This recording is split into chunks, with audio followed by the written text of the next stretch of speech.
A maioria das pessoas acha que o maior problema do mundo é a injustiça. Mas os irmãos Karamazov me fez enxergar algo mais profundo. O verdadeiro perigo é quando ninguém se sente responsável.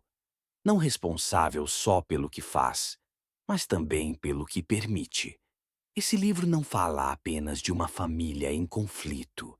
Ele fala de algo que acontece dentro de todo ser humano.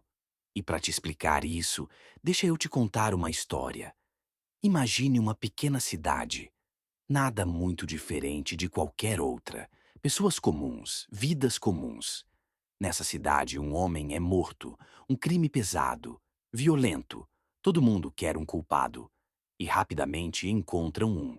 Alguém impulsivo, alguém com histórico de erros, alguém fácil de apontar o dedo. A cidade respira aliviada. O problema foi resolvido, eles dizem. Mas foi mesmo?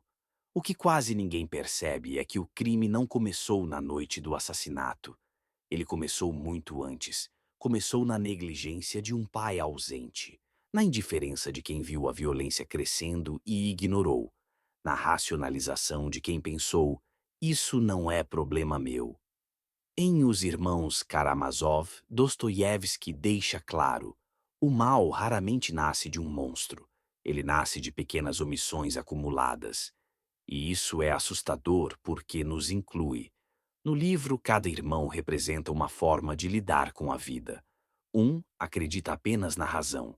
Se algo não pode ser explicado logicamente, ele rejeita.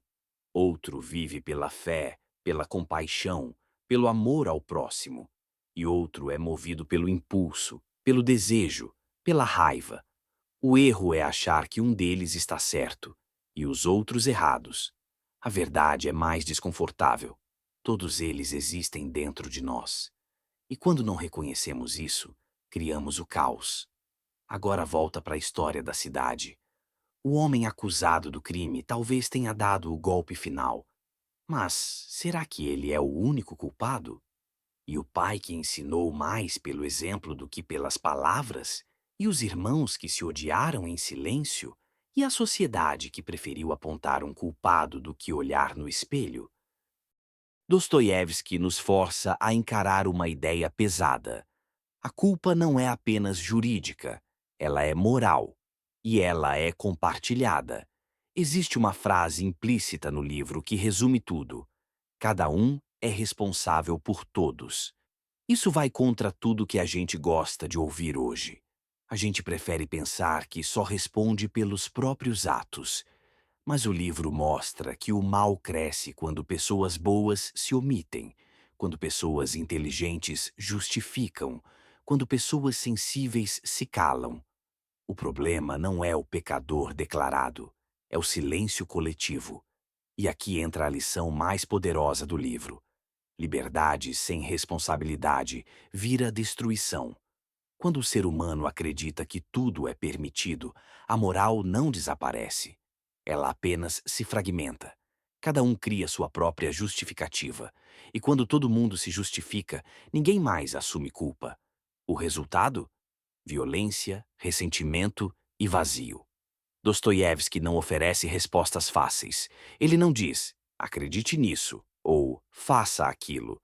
Ele faz algo mais cruel e mais honesto. Ele te obriga a pensar. Ele pergunta: se você vê o erro e não age, até onde você é inocente? Se você entende o bem, mas não o pratica, até onde você é virtuoso?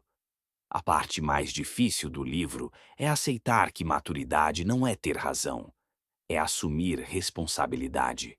Não só pelo que você faz, mas pelo impacto da sua presença e da sua ausência. A verdadeira transformação não começa acusando o mundo. Começa quando alguém diz: eu também faço parte disso. E talvez esse seja o ensinamento mais atual do livro.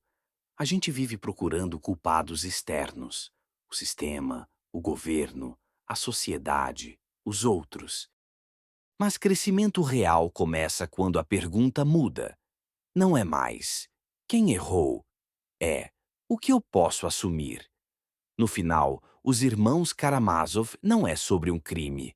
É sobre consciência, sobre entender que viver bem não é viver sem falhas, é viver sem fugir da responsabilidade de ser humano.